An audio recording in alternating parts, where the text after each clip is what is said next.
Hi YouTube family, my name is Christy, RNY for me, and I am 44 years old, and I recently, within the last 8 months, made a decision to have gastric bypass surgery.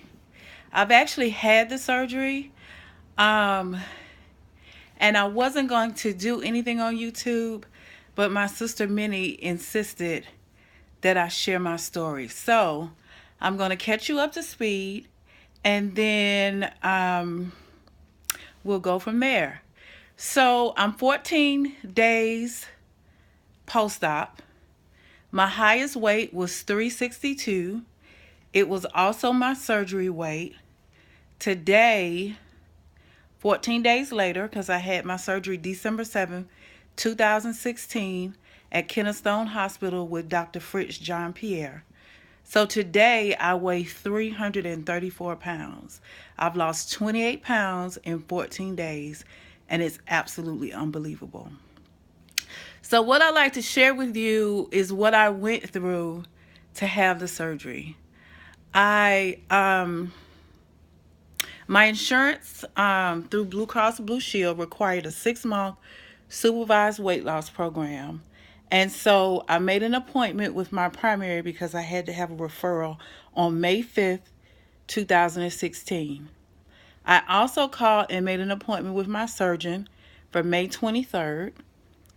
After much research, I realized that he was the best surgeon in the area, and I really liked the support that came from his office. So I'm sorry, I'm walking. I'm on full liquids, and I am making some chicken with rice. Of course, I won't be able to eat anything but the broth, but I am going to cool it off while I talk. So,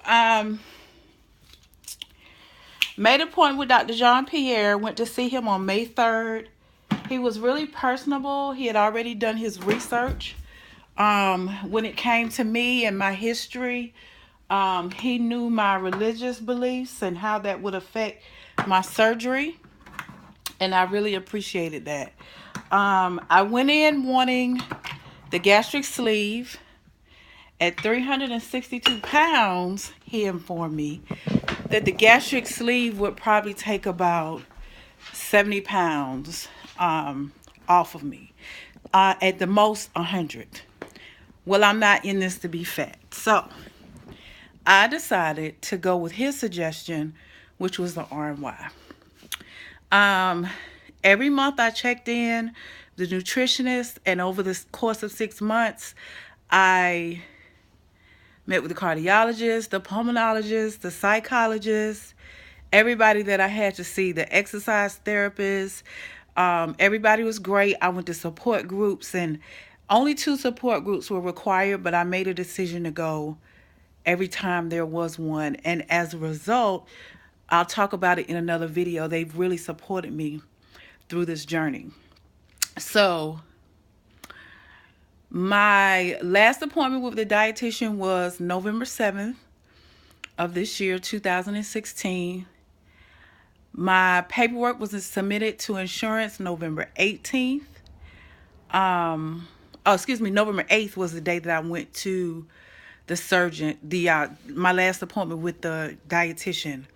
November 18th, my paperwork was submitted, and probably around November 28th, it was right, or 29th, it was right, the Monday after Thanksgiving, I was approved. My surgery was already set for December 7th. And so if you have any questions, please post them. I don't know really what to say about that whole journey that may be of interest. I really didn't have any issues. I went to the psychologist. I took the test. I had a stress test less than a year ago, so I didn't have to retake that. They approved me for that. I took a breathing test for pulmonology. I had to go back and take another one a month later, and then they approved me. I have COPD. I was a heavy smoker in the past. So But other than that, I went to the psychologist. She thought that mentally I was ready to have the surgery, but she required me to take some additional classes. And she really knew me from the I didn't understand how she knew me from the tests that I took, because they were so repetitive, and I don't know, just crazy questions, the same question a different way over and over again. But she realized that I ate based on feelings, and she was afraid that if something traumatic happened in my life, that I would possibly revert back to old behaviors. And so I really appreciated the class. I'm going to continue them maybe once a month, check in, because I really think that they will help me. So